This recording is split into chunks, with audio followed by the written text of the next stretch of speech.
Okay, so welcome everybody to this second in the latest CPD workshop series on digitally enhanced active learning.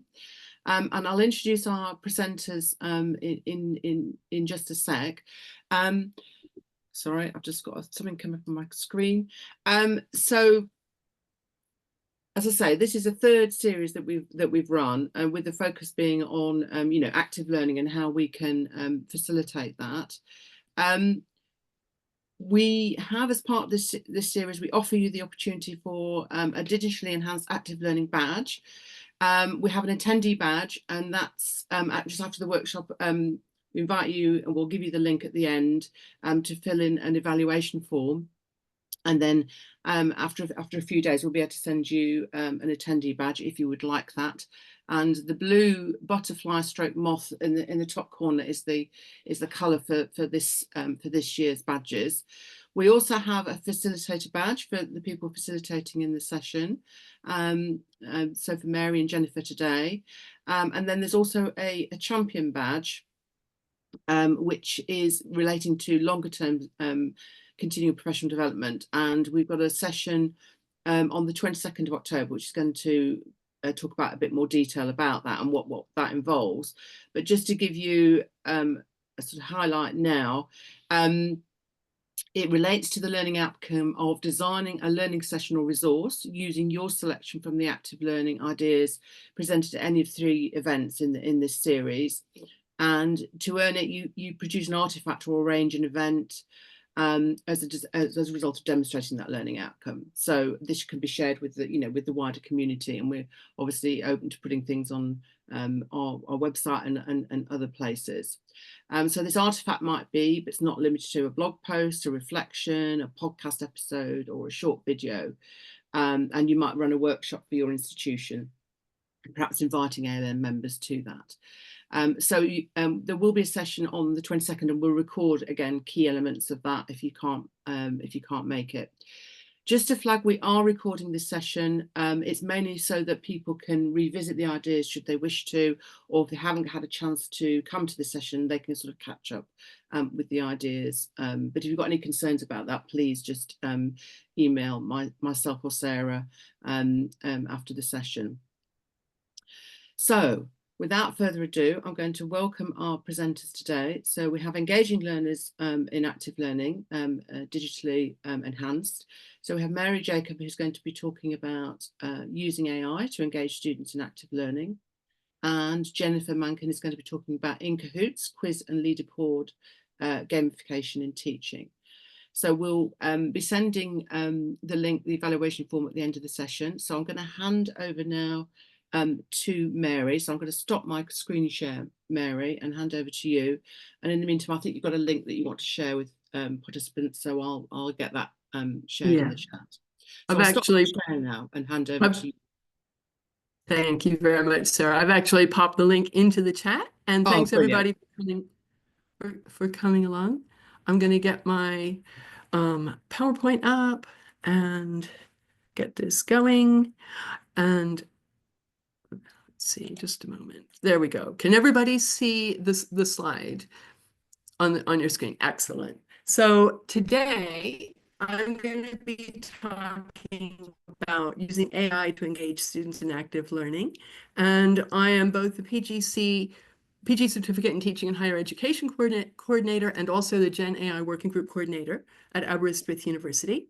And I'll just point out that this image here I made with AI, and this is how I cite it. So I'm transparent with you that I didn't hand paint this image, but I used Night Cafe Studio for AI image creation, and I did that a few days ago. So there are a few top tips about using AI. So the core principle and this is incorporated in the AI literacy project we've been working on, is keeping the human at the center. So if you or a student create anything with AI assistance, that human being takes responsibility throughout the process. I think that's absolutely essential, because it's easy to think that, oh, we offload it, oh, the AI did that, and so it's not really me, I'm not responsible if that information is inaccurate, for example. So that leads me to the second tip, which is that we're always using critical thinking to improve the output. So we don't just take it as a given, because it often includes inaccuracies or omissions as well as useful information. So that's part of the active element as well, both for us as educators and for our students. So specifically for students, we want our students to use AI to learn actively, not as a replacement for learning. So that's one of the messages that we as teachers might want to put forward and emphasize in our modules.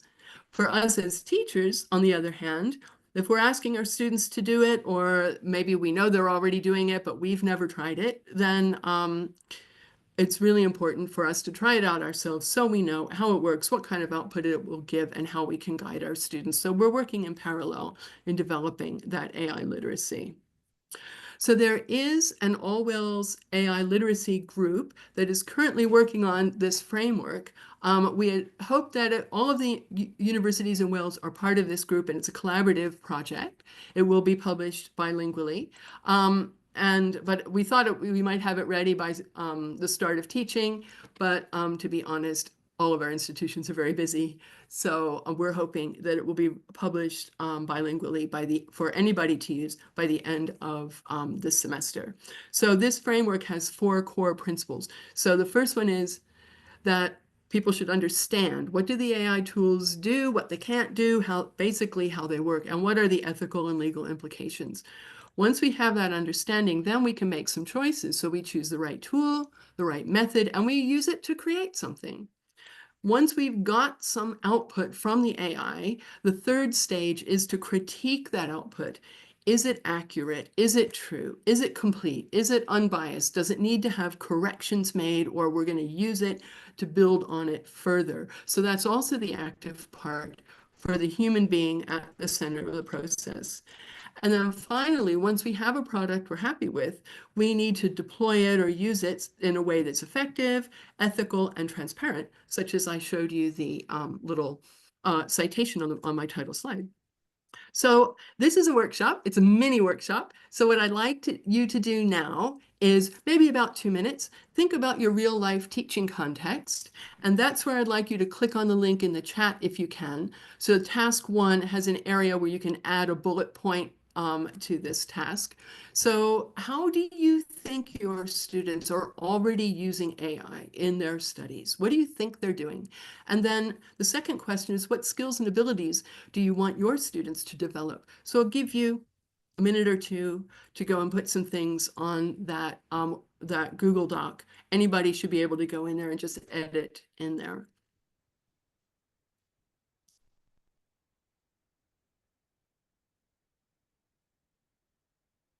Okay, great. I've added that link again to the chat, so we'll just leave people to do that. So hopefully everyone can access that. Mary, it's saying that I've got to request access for that document. I had it, okay, I will swap back out. Can anybody else get in there? No, it's asking me to request edit access as well.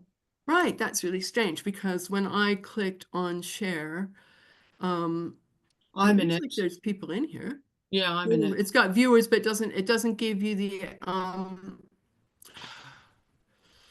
Oh okay. yes, it's sorry, What it's I'm just Yes. Yeah, that's it. We can all see it, but we can't do anything with it. But you can type into it. Okay. Rather than take the time for this moment, I will set this up for the next stage, which is the real meat of it. So I'm going to give you the task, and then I'll go in and I'll sort out the document for you.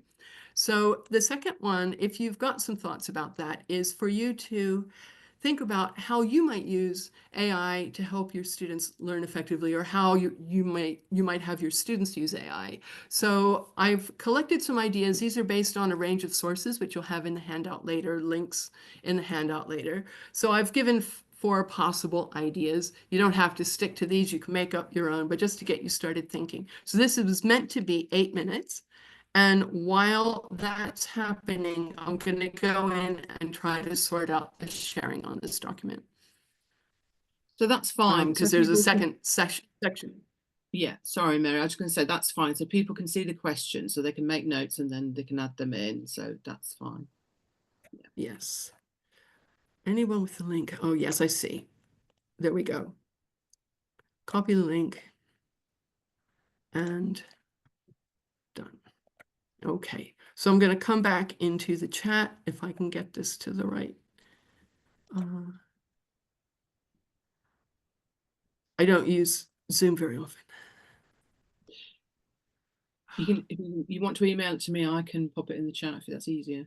Yeah. It just asks people to reload and then it's fine now. So it's not a new. Is it fine now? Yes, absolutely fine. Oh, wonderful. You are such a star. Thank you very much for that. Thanks, Sarah. So I'm going to see what people are writing. This is the best part.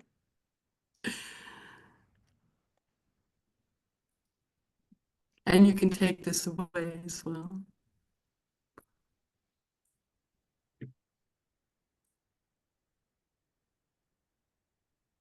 Got any ideas for something really concrete and say, oh, I'll have them do this kind of thing to, you know, develop their thinking or their knowledge or how to apply something that I'm teaching in my real module, that can be really useful. That can lead to a case study that you might want to submit for an active learning book in the future. So just checking, I think people are typing away on task 1, first of all. So I think we've got people actively typing there. So Right, I can see go those. back to that and then feed that in. Yeah, I don't know if that's helpful. That's fine. I'm seeing loads of great ideas coming out, generating ideas for essay topics, critical thinking, for things we want them to develop. That's really so important.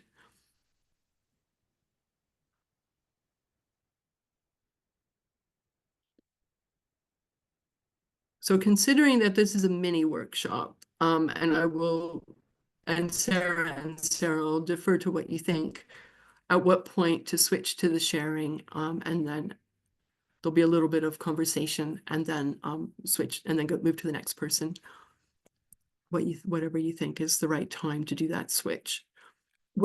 So we've got task 1. So I don't know if you wanted to, talk about switching into task 2. You've got time. It's only 70 minutes. Do we have time? Yeah, we have time. Yeah, we've got till past. So do whatever. Yeah, so we've got plenty of time. So I think we can move from task 1 into task 2 as you planned. That'd be fine. That would be lovely. So if you've got any concrete ideas how you might use it with your students, pop those into task 2, and then we'll have a bit of discussion about that. You guys are great, by the way. And big thanks to ALN folks for organizing this.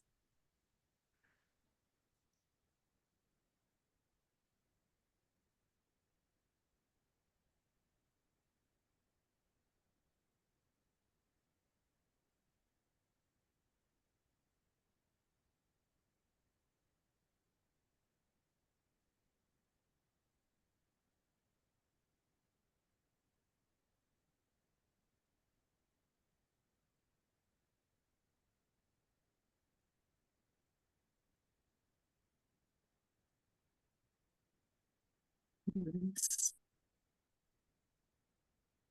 Some really great ideas in that for the tasks. Love this.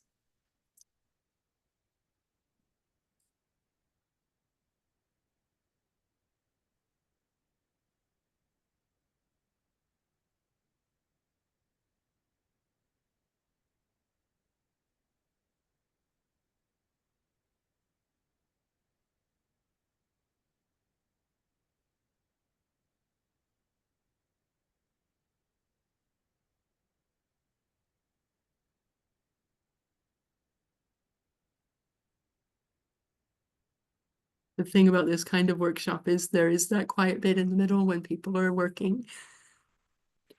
I think that's fine. We often do this.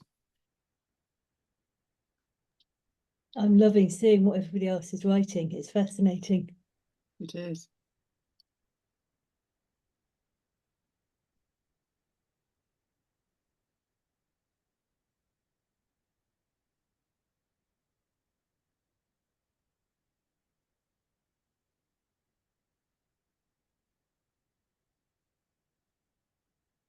So shall we come back to a conversation mode? And I'd I don't know if the participants have the ability to turn on their mics and speak. Does that work with us with the setup here? Excellent. Yeah, you can write in the So I chat. would, Yeah, or write in the chat, and I will look in the chat in a moment. I see there are some things in there that I haven't seen. So who would like to share your idea about how you might use AI to help your students learn actively, based on something you've written here, or you got an idea from something you've read in this list?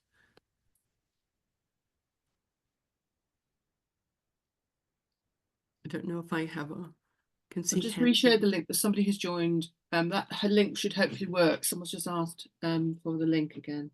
Yes. So I think there's some people just might need a couple more minutes maybe. Yeah, that's fine. Yeah, some people typing now. Mary, I can feed in if that's helpful. I haven't used GenAI a lot. I would actually like to use it a lot more, just to get a full understanding of it. But I think I'd put in, for the second task, setting the same task to different platforms and then evaluating the different outputs, because I think that it's likely to be very different depending on how it's been programmed and everything. That's a really great idea. And I think that develops a higher level of AI literacy, because they can see, oh, I'm not getting the same answer, and how can I tweak? How are the different platforms different, and how can we tweak our prompts as well? I think that's a really great one, and that's applicable for any discipline. Yeah, but one thing I haven't noticed is people developing their own AI system. So, sort of feeding it particular information just to see how it works. That might be interesting, which again, I haven't had time to do, but I want to do. Yeah, if you have the paid version of ChatGPT, you can do that. And people like Martin Compton and I think Thomas Lancaster is another one, if I'm remembering correctly, have done some experiments with that. So have a look. Yeah, will do. Yeah. I think the reflection on that, Mary, I think that is potentially the way that a lot of industry is going forward as well, because there's a big awareness of the BART and they want to control, and they're using it in-house. And I think I've seen examples, of it being used. I think Phil Anthony had some sessions where somebody was talking about doing that. And I think that's how perhaps things will move forward in many ways, because, to interrogate your own databases and promote knowledge sharing that way. That's what I'm hearing anyway. Yes. And Charles Knight from Advanced AG is another person who's done that kind of thing, and made some of these available you can look at. I think that gives you the ability to control the data that it's trained on. So it's not a large language model, but you're creating maybe a small language model. Yeah. So we'll see what happens with that. And Wendy's put an example in the chat there that you won't be able to see necessarily if you're sharing, but I think they're using that in the business school here at Sussex. Vicky, I will look up and see who it was, if that would be useful. So there's obviously people doing that sort of work. Interesting. Nice. So who else has a comment, or if somebody would like to, I'm really grateful if somebody wants to read some of the things out from the chat, if there's something there. I can share one of my practices. Oh, lovely. So I tried something this semester in the beginning, in week 1, because we had issues of a lot of people using AI without acknowledging it, even though we had a policy for that. So one of my modules, I usually start semester 1 using Padlets. So we go through the lab sheet, we have exercises, and the students put their answers and we discuss it on the Padlet. So what I did differently this year, so I opened ChatGPT and generated an answer and copied it to the Padlet as my answer. And then we discussed how ethical, how responsible this is. Can I do this? Can I not do this? And then the discussion was really interesting, because some students said, yes, you can do this. This is your work. You wrote the prompt. Other students said, no, you can't, because the university has an AI policy. You have to reference it. So it was kind of interesting to see the different mentalities. And then we agreed eventually, it depends. If the module leader allows you to use AI, that's fine, as long as you comply with the policies you reference what you've done, keep integrity in your mind, so don't claim work that you've not done, and all of that. Yeah, that's a great example. I think that's what's really powerful in that example that you gave, is that the students are coming up with their own answers to that question first and discussing it and exploring the issue from different angles, and then coming to a kind of, it sounds like you're leading them towards some kind of a consensus of what would be an ethical way to use AI. I think that's much more powerful to do it that way, a student-centered active learning approach.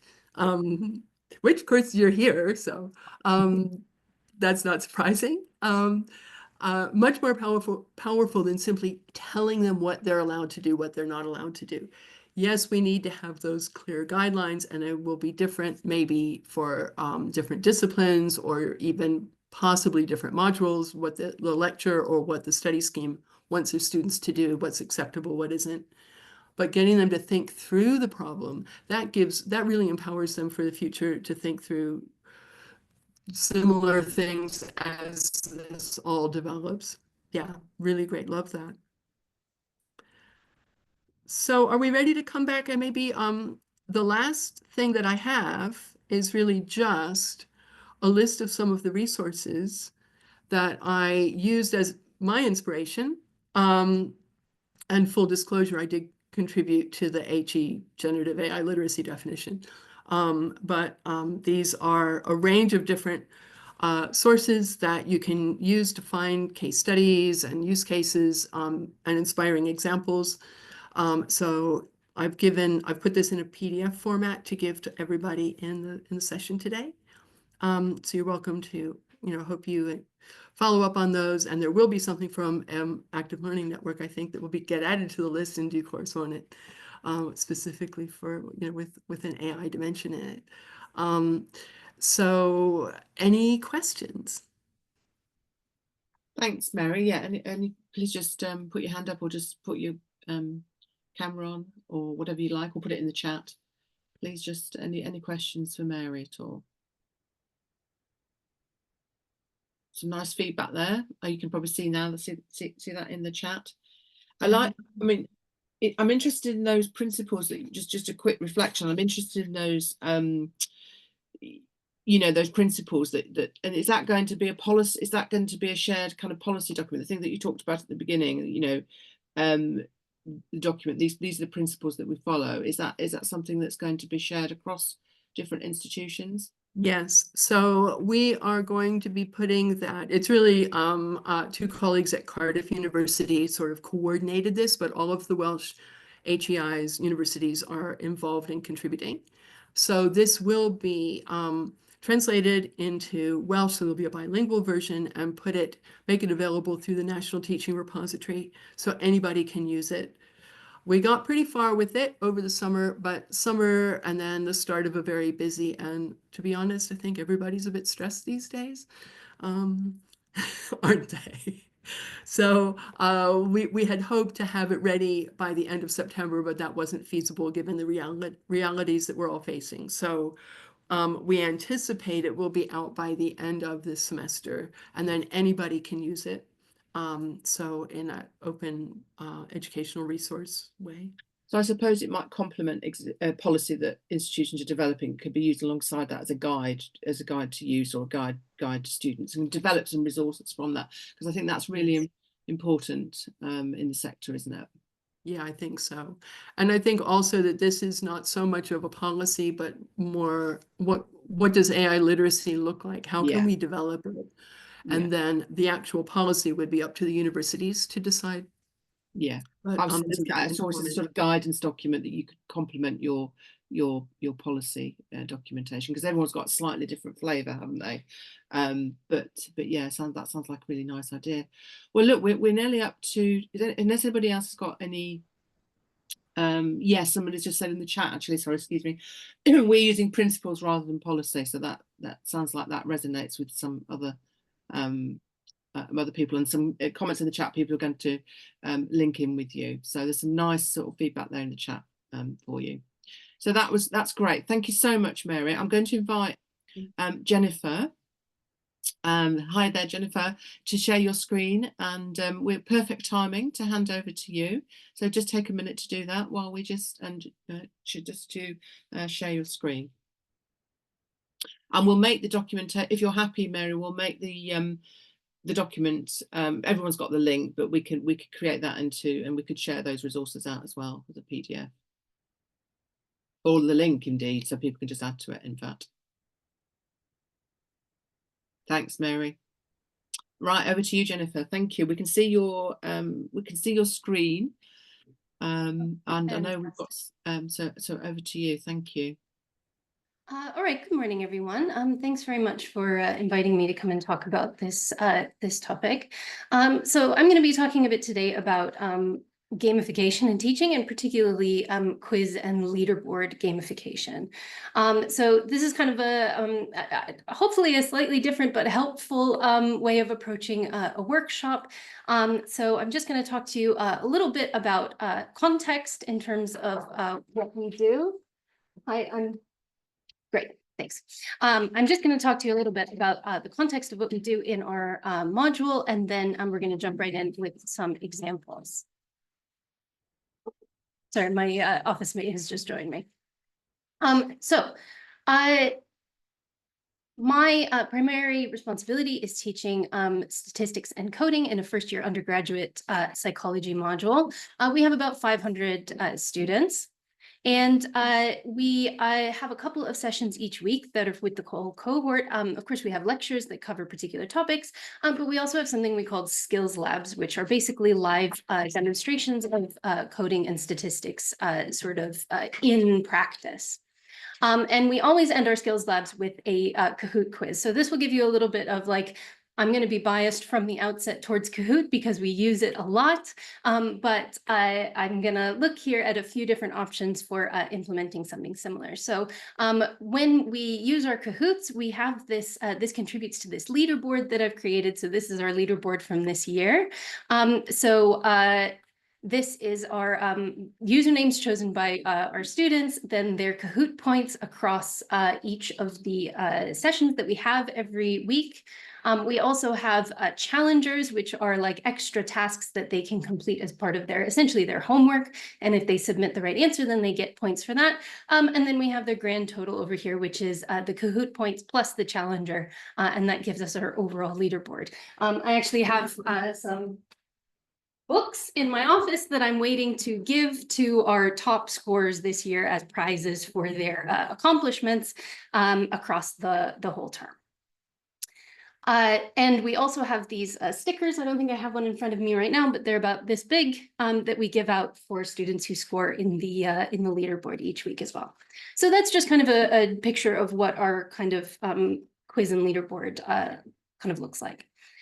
So for our workshop today, I've made some assumptions, so I apologize to anybody for which this might not be true, but you might be interested in introducing gamification to your teaching sessions. But if you're like me, you want to kind of know about how a bunch of different services work and then choose the one that sort of works best for you in the context that will be most helpful for you. So you might be interested in using quizzes, or you might be using one, but wondering if there's a service that kind of does something better or allows you to do more than you might currently be doing.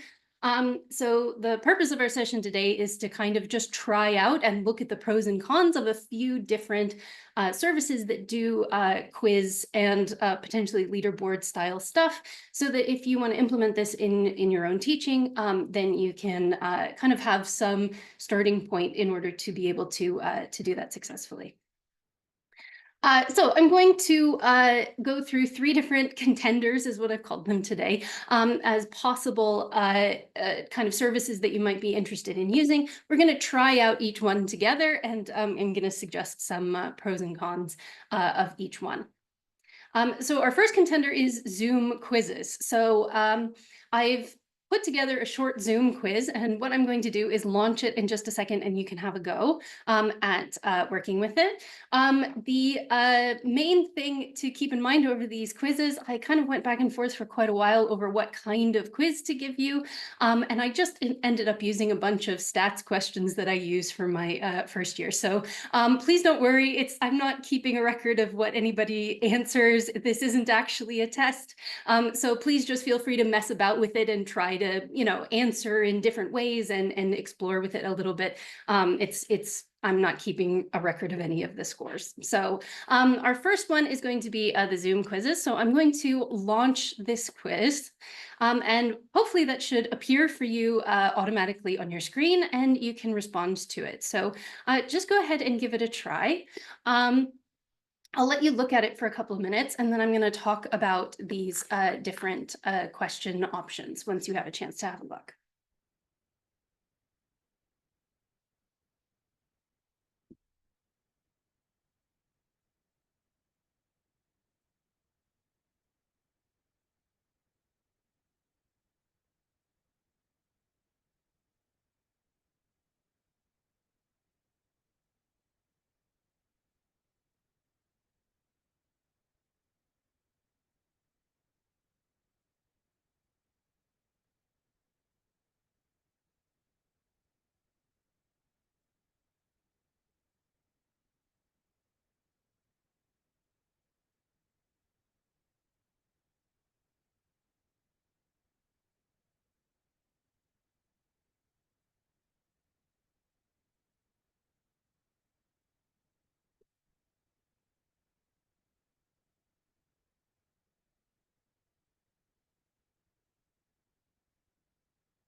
Great. I'll just give you another couple of seconds just to try selecting some answers and have a go at the quiz. Again, doesn't matter what you answer, just give it a quick try.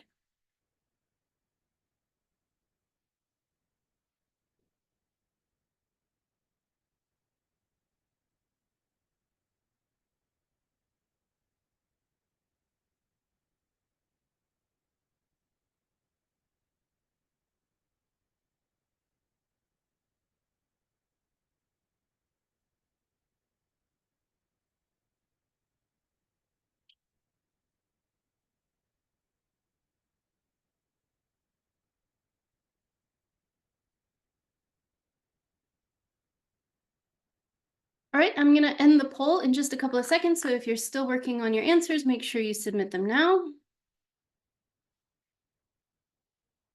Ooh, that's good to know. That's fun. All right. Anyway, so one of the things that I think I can see and you can't is that I'm actually watching the answers come in. I can see how people have answered and which answers are most popular. I also have control over the poll, so it only lasts as long as I keep it up on the screen. So I'm going to click End Poll now to stop allowing submissions. And now that I've done that, I should be able to click Share Results, and you can see what the correct answers are. A couple of interesting things that I learned while constructing this poll. One thing is that I didn't know that you can do this, but you can also join via QR code in the session, which I didn't know until right now. So that's nice. We can see from this quiz, we've got some single answer questions. I've got one where you have to fill in the blank. You have to type in an answer. The open answer questions, which was the third one, I haven't been able to set a correct answer, so you were just able to type whatever you wanted. And then for the last one, there were a couple of different correct answers. So it should be showing you your whether your answers are correct or not, but I can see kind of overall the distribution of the answers as well. So that's kind of our first, oh, here we go. There's a tick box. Show correct answers to all. Does that help? This is kind of our first example of one way that you can easily integrate some quiz or polling stuff into your class. This is especially useful if you are using Zoom already to run your session. So if you have online sessions.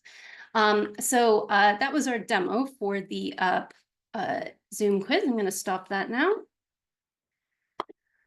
So a couple pros and cons for Zoom quizzes. The pros are that it's quick and easy to launch, so you can create it ahead of time and just share it immediately like we just saw. You can just push it to everybody who's currently in the Zoom call. And as we just saw, we can immediately share correct answers as well. This con that I've written requires being in the Zoom call. I haven't tested whether I could share the QR code with people who aren't in the Zoom call, and that would mean they would be able to join. But I guess that might be possible, but generally I would find that this is best for getting quick temperature checks within a Zoom call with people who are already in that call, and it might not work as well for hybrid sessions or when you have people in a lecture theater who aren't a part of the call already. I see that people are commenting on the poll and the use of the stuff in the chat. Please go ahead and keep doing that. This is the purpose of exactly what we're doing. We're going to go on to PollEverywhere and have a go using that as well. So for PollEverywhere. Perfect. Okay. So you should be able to join either via a QR code in the upper right-hand corner for PollEverywhere, or you can go to this link, which I will, oops. Didn't want to do that. Sorry, let me do that again. Which I will put in the chat. And you should be able to join via that link. So go ahead and jump onto that to the PollEverywhere.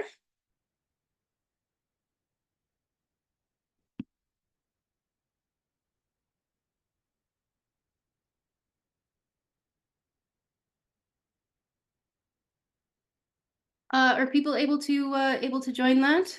Yes. Great, Wendy, fantastic. Thanks for letting me know.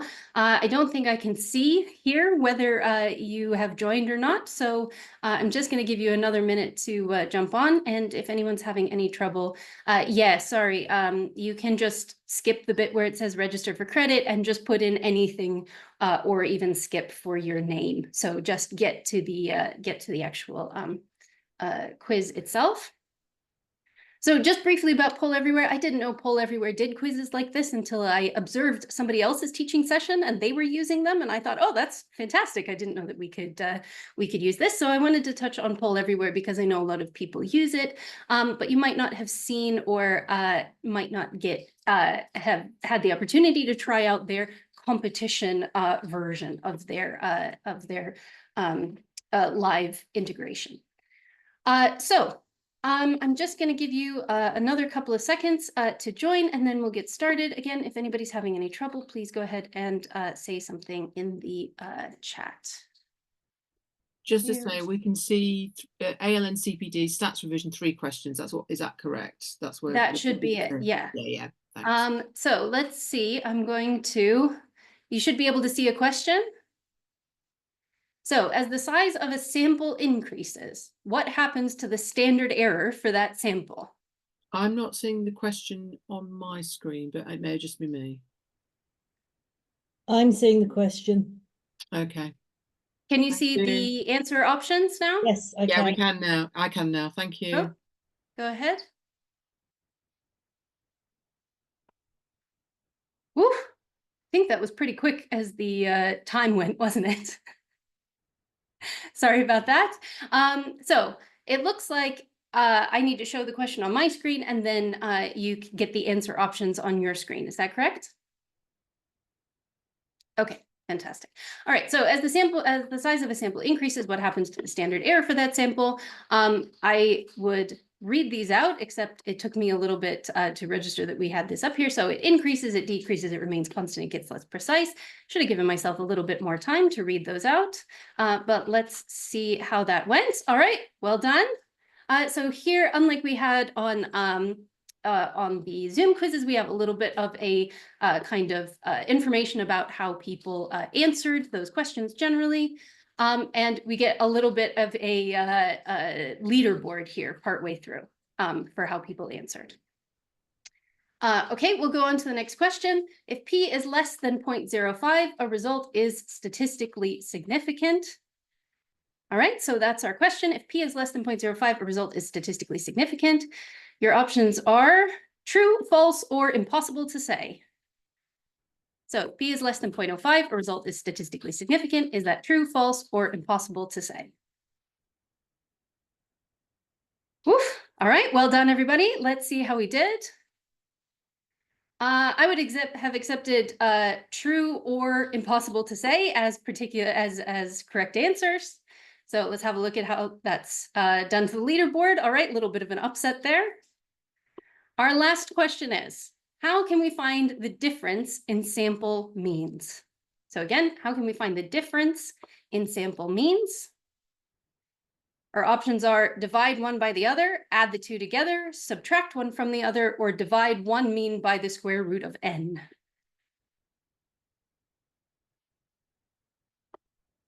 Sorry for how quick that is. I just set the time quite quickly so that we could get through them quickly. But I realized that the processing time takes a little while. So the correct answer was subtract one from the other. Very well done. And guest 335, ta-da, is our winner today. Well done. Okay, so that was our PollEverywhere sort of little mini quiz. If you didn't put your real name in there, that's completely fine, totally understandable. If you did, well done, everybody, that's great. So if you use PollEverywhere already, you have access to this competition like mini quiz that does these kind of incremental questions with the kind of the leaderboard and the points along the way. If you're not familiar with these kinds of points, they're based both on time and accuracy. So you get points if you are right, and then you get more points if you're quick to respond. All right, so that was PollEverywhere. So the bonuses of PollEverywhere, quick to build, and it does produce some reports. As far as I understand, you need a license for PollEverywhere in order to get a report of how people responded. You have quite a few different options for reports, but it only shows whether they were right or wrong and not the scores that people got. You've asked, could inclusivity be a challenge for quickness? Yes, you can set the time to be longer to allow more time to respond. And that's, I see what you mean. So being quick is more points. Yeah, exactly. It depends on sort of how you write your questions as well. I'll show you a true false question on Kahoot in just a moment, where the students will, I've seen them do it, they know where the buttons are and they'll just sit there like this, waiting for the button to come up so that they know exactly which one they need to press, and everybody gets their answers in half a second.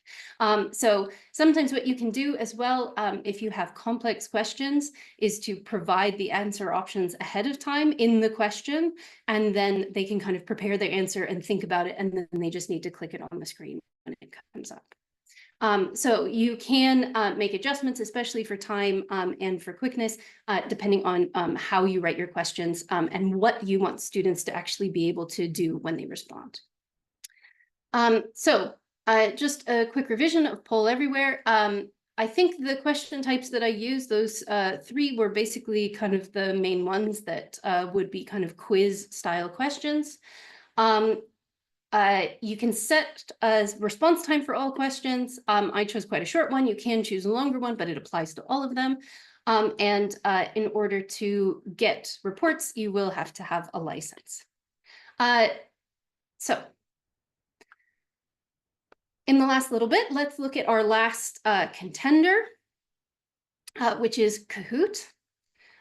So we're going to get started with our Kahoot demonstration. So you'll need to go to, you can just click on this link in the chat in order to jump straight there. You can use the QR code, or you can join at kahoot.it and put in the pin. Again, please choose any name you like. You can just key smash if you like, but go ahead and join. One of the things I like about Kahoot, especially in situations like this, is that, as you can see, I can tell immediately from my screen who's joined and how many people are there. So it's kind of easy to get a sense of when people are still joining and when I need to wait to get started for a little while longer. That looks like the right number of people, so I'm going to say that's just about everybody. All right, well done, Bob. And we're going to get started in just about 5 seconds in case anybody's still typing. Okay. We've got 2 or 3 minutes left, Jennifer, of the session. Got it. All right, more stats revision. I hope everybody's ready. So these questions are on the fundamentals of statistical testing. Our first one is a true or false. If the results of a study are not statistically significant, this is evidence that the null hypothesis is true. True or false?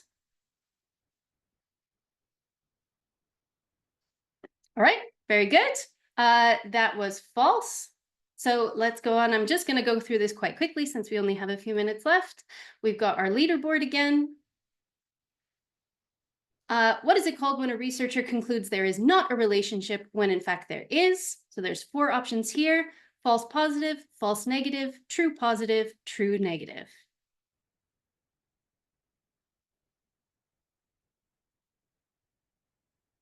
Very good. Well done, everybody. Got the correct answer overall. Got a little bit of an upset in our leaderboard. Our next question is a multi-select. So what is true about the sampling distribution of the mean? Select all that apply. So in this case, it is approximately normal, centered around the true population mean, always has the same distribution as its population, and its mean is always 0. You'll need to select a couple. Sorry, that went by quite quickly again. I would normally allow more time for this for students, but I just want to get through it quickly so that we have a chance to have a look at it. A little bit of a shuffle there at the top. And our last one is type answer. In psychology, what is the most common alpha level used to evaluate significance? Give a number to 2 decimal places. So go ahead and type an answer.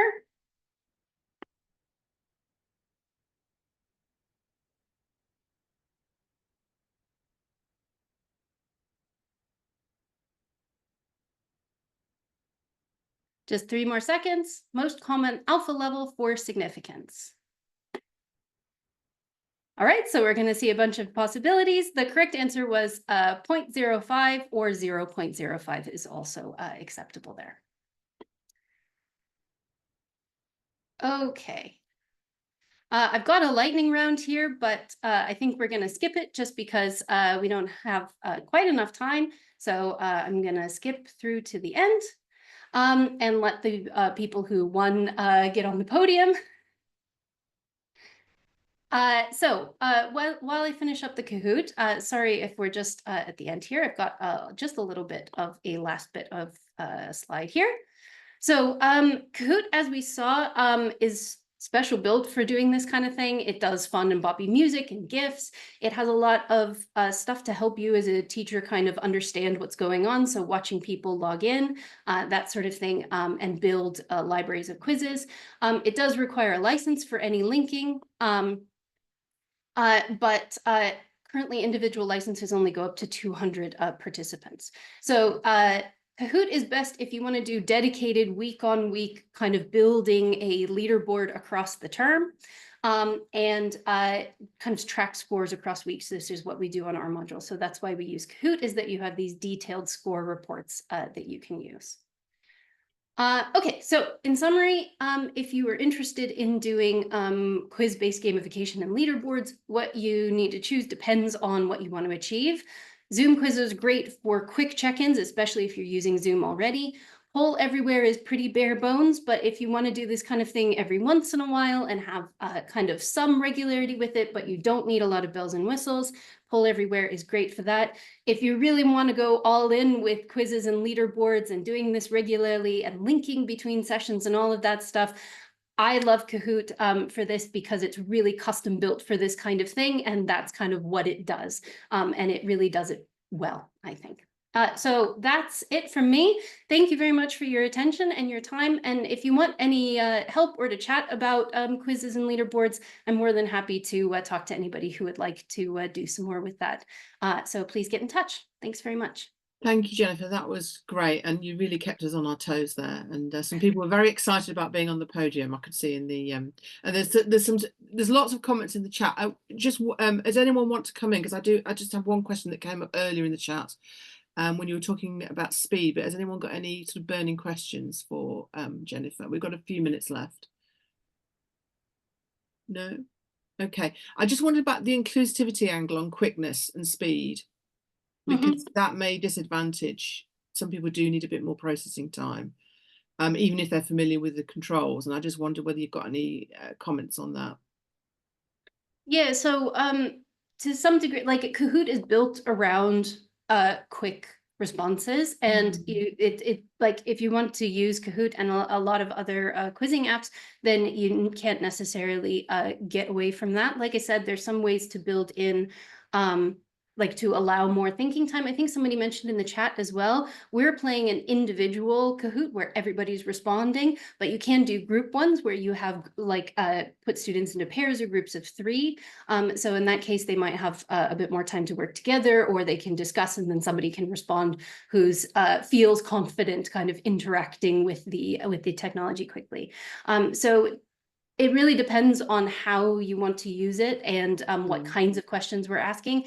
Usually I try to keep my questions to things that we can answer pretty quickly, like single numbers, single kind of quick answers that are easier to process, and things that we have covered in our sessions. It won't surprise you to hear that usually I don't just spring a stats quiz on a group of people who haven't had any stats revision. So I'm sorry for that. You really got the most difficult version of this this quiz.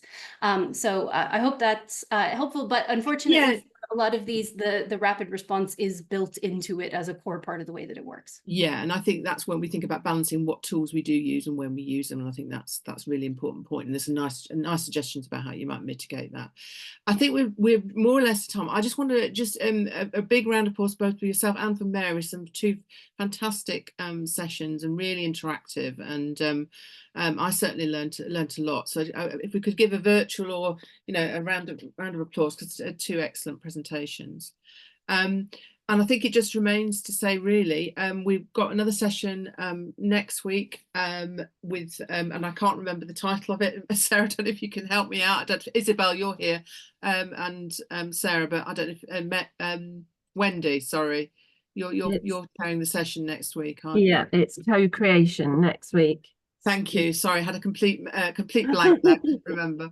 But so we hope to see you then. And then there's a session on the 22nd where we will look about how we might integrate these ideas into our practice and how we might support your CPD around that. So there's an opportunity to join that session as well. So thank you everyone who's come. Thank you very much again to our 2 excellent facilitators. Lots of active learning there. And we look forward to seeing you at the next one.